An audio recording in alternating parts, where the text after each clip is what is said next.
अनुच्छेद 360 का संबंध किससे है, बताइए। ये तो बहुत इजी क्वेश्चन हो गया, ठीक है। तो इसका संबंध वित्तीय आपातकाल से है, 352 का संबंध राष्ट्रीय आपातकाल से है, और 356 का संबंध राष्ट्रपति शासन से है, और संविधान संशोधन से दोस्तों 368 है। देखिए आप एक ही क्वेश्चन में 5 क्वेश्चन देख लिए, ऐसे ही पढ़ेंगे आप, ठीक है। उत्तर प्रदेश में जो सुरहाताल पक्षी विहार है ये कहां पर स्थित है, बहुत बार पूछा गया है। तो मेरे दोस्त ये आपको बलिया में देखने को मिलता है, ऑप्शन बी करेक्ट है आपका। अगला क्वेश्चन, भागीरथी और अलकनंदा नदियों का मिलन कहां पे होता है, तो ये मैंने पहले ही टेस्ट में बता रखी है, ठीक है। तो बताइए, अगर आप ध्यान से पढ़ते हैं तो दोस्तों ये है देवप्रयाग, और कहां पे मिलती है, उत्तराखंड में, ठीक है। अगला प्रश्न देखें, रॉलेट एक्ट के बारे में बात है। तो रॉलेट एक्ट किस वर्ष पारित हुआ था, तो दोस्तों 1919 में। जलियांवाला बाग हत्याकांड कब हुआ था, तो दोस्तों 1919 में। ये भी आपसे पूछा जाता है, ठीक है। अगला प्रश्न क्या है, संविधान के किस अनुच्छेद में समान न्याय और मुफ्त कानूनी सहायता का प्रावधान देखने को मिलता है, तो दोस्तों राइट आंसर है ऑप्शन ए, अनुच्छेद 39A के अंतर्गत समान न्याय और मुफ्त कानूनी सहायता का प्रावधान है। अगला प्रश्न क्या है, देखिए ध्यान से, पेंगोंग झील कहाँ स्थित है, दोस्तों क्वेश्चन नंबर 36 का राइट आंसर ऑप्शन बी है, लद्दाख में, ठीक है। तो पेंगोंग आपको कहाँ पे, लद्दाख में देखने को मिलता है। भारत का जो मैनचेस्टर है किसे कहा जाता है, क्वेश्चन नंबर 37 का राइट आंसर ऑप्शन बी है, अहमदाबाद को, ठीक है, याद रखिएगा। हरिप्रसाद चौरसिया का संबंध किस वाद्य यंत्र से है, तो दोस्तों इनका संबंध जो है बांसुरी से है, ऑप्शन बी करेक्ट होगा। अगला क्वेश्चन, योजना आयोग के स्थान पर नीति आयोग कब बना, तो इसका जो राइट आंसर है यह है ऑप्शन बी, 1 जनवरी 2015 को, ठीक है। अगला प्रश्न, उत्तर प्रदेश का कौन सा जिला चमड़ा उद्योग के लिए प्रसिद्ध है, तो दोस्तों यह है कानपुर, ऑप्शन बी आपका करेक्ट होगा, ठीक है। देखिए सारे के सारे क्वेश्चन बहुत ही ज्यादा महत्वपूर्ण है, आप तुरंत पढ़िए, तुरंत आंसर कीजिए, ठीक है। काली मिट्टी किस फसल के लिए सर्वाधिक उपयुक्त है, तो दोस्तों ये कपास के लिए, ठीक है। मोस्टली इसमें कपास का उत्पादन होता है, ठीक है। तो ये क्वेश्चन भी बहुत इंपॉर्टेंट हो जाता है आपके एग्जाम के लिए।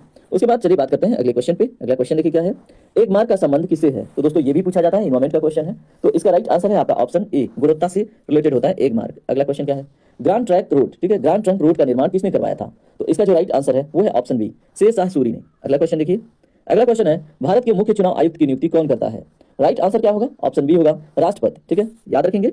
अगला प्रश्न क्या है, गरबा किस राज्य का प्रसिद्ध लोक नृत्य है, तो मेरे दोस्त इसका जो राइट आंसर है वो क्या होगा, इसका right answer option B, Gujarat होगा, ठीक है। तो गरबा का संबंध गुजरात से है। चलिए, दुर्वा टाइगर रिजर्व किस राज्य से, ठीक है, संबंधित है, तो क्वेश्चन नंबर 46 का राइट आंसर ऑप्शन बी है, उत्तर प्रदेश, ठीक है, याद रखिएगा। अगला क्वेश्चन, प्रेस की स्वतंत्रता की बात करें, फ्रीडम ऑफ प्रेस की, तो ये किस अनुच्छेद में आपको देखने को मिलता है, तो दोस्तों ये आपको अनुच्छेद 19(1)A में देखने को मिल जाता है, ठीक है, याद रखिएगा। स्वराज मेरा जन्मसिद्ध अधिकार है, यह किसने कहा था, तो राइट आंसर आपका हो जाता है ऑप्शन बी, बाल गंगाधर तिलक ने, ठीक है।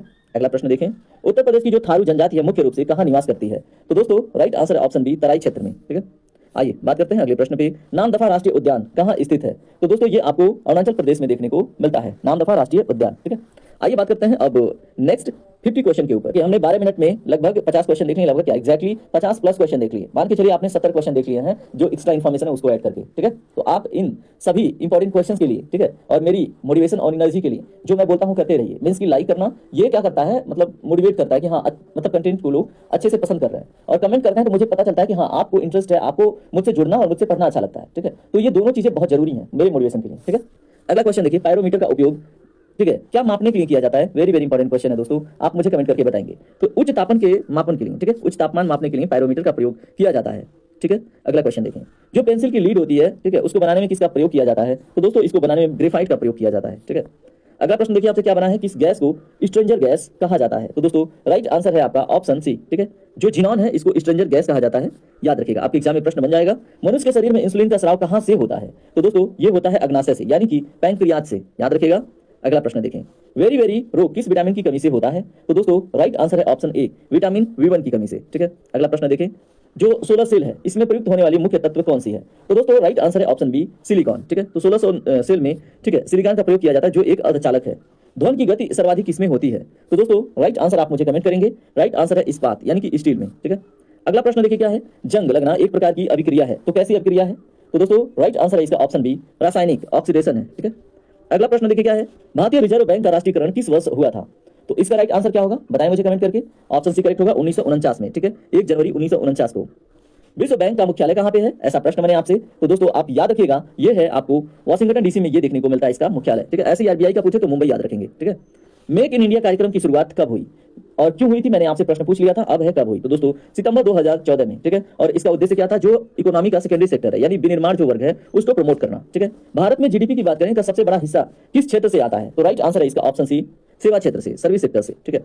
अगला क्वेश्चन देखिए क्या है, रेपो रेट कौन निर्धारित करता है, तो दोस्तों राइट आंसर है ऑप्शन सी, आरबीआई निर्धारित करता है रेपो रेट। अगला क्वेश्चन, साइबर अपराध यानी साइबर क्राइम के लिए आईटी एक्ट किस वर्ष आया था, दोस्तों इसका राइट आंसर है ऑप्शन बी, 2000 में, ठीक है, सन 2000 में आया था साइबर क्राइम से रिलेटेड आईटी एक्ट। अगला क्वेश्चन देखें क्या है, भारत में इंटरपोल का संपर्क नोडल कार्यालय कौन सा है? तो दोस्तों इसका राइट आंसर है ऑप्शन बी, सीबीआई। ठीक है, याद रखिएगा। अगला प्रश्न, उत्तर प्रदेश का जो पुलिस का स्लोगन है वो स्लोगन वाक्य क्या है बताएं? इसका स्लोगन वाक्य दोस्तों ऑप्शन बी, सुरक्षा आपकी संकल्प हमारा है। ठीक है, अगला प्रश्न देखें क्या है, राष्ट्रीय पुलिस अकादमी कहाँ स्थित है? इसका जो राइट आंसर होगा वो होगा आपका ऑप्शन बी, हैदराबाद में। ठीक है, आइए बात करते हैं अगले प्रश्न पे। मानवाधिकारों की जो सार्वभौमिक घोषणा है कब अपनाई गई थी? तो दोस्तों इसका जो राइट आंसर है ऑप्शन बी है, 1948 में। ठीक है, अगला क्वेश्चन चलिए देखते हैं। सोशल मीडिया से संबंधित क्वेश्चन है दोस्तों। सोशल मीडिया में जो ट्विटर जो अब यक्स कहलाता है, इसका नया लोगो क्या है बताइए? ऐसे भी क्वेश्चन आपसे पूछे जा सकते हैं। ठीक है, तो आप जागरूक हैं, आप अभियान चलाते हैं तो आपको पता होना चाहिए, सफेद अक्षर में यक्स। ठीक है, तो थोड़ी बहुत जागरूकता इन सब चीजों को भी लेके होनी चाहिए। डिजिटल इंडिया अभियान का मुख्य विजन क्या है बताइए? तो दोस्तों मुख्य विजन क्या है? डिजिटल इंफ्रास्ट्रक्चर को सशक्तिकरण करना। ठीक है, तो याद रखिएगा। चलिए बात करते हैं अगले प्रश्न पे। अगला प्रश्न है, वर्ष 2024 के गणतंत्र दिवस समारोह के मुख्य अतिथि कौन थे बताइए? ये 2024 के बारे में भी पूछा जा सकता है, तो राइट आंसर क्या होगा कमेंट करके तुरंत बताइए। ये है जो इमैनुअल मैक्रोन, उस समय फ्रांस के प्रधानमंत्री थे, याद रखिएगा। अगला प्रश्न, चंद्रयान 3 का लैंडिंग पॉइंट किस नाम से जाना जाएगा या फिर जाना जाता है? तो दोस्तों ये जाना जाता है शिव शक्ति पॉइंट के नाम से। ठीक है, याद रखिएगा। अगला प्रश्न, हाल ही में भारत रत्न 2024 से किसे सम्मानित किया गया? दोस्तों ये 2024 की क्वेश्चन आपके एग्जाम में बनेंगे और ये हाल ही की बात तो नहीं है, लेकिन पूछे जा सकते हैं। ठीक है, तो याद रखिए इसमें जो राइट आंसर है ये आपका लाल कृष्ण आडवाणी और कर्पूरी ठाकुर जो बिहार से संबंधित है। ठीक है, अगला प्रश्न, वर्ष 2024 में G20 की अध्यक्षता कौन से देश ने मतलब किया था? तो बताइए, इजी क्वेश्चन है। तो ब्राजील ने किया था, याद रखिएगा। ठीक है, और G20 का अध्यक्षता भारत ने कब किया था वो भी कमेंट कीजिएगा। हाल ही में जो अयोध्या मंदिर यानी कि जो अयोध्या राम मंदिर है उसकी प्राण प्रतिष्ठा किस तिथि को हुई थी बताइए? अब देखिए आपकी वैकेंसी 2025 की है और 2025 में 2024 की क्वेश्चन लाजमी है। ठीक है, तो राइट आंसर है 22 जनवरी 2024। ठीक है, और अब तो एग्जामिनर ना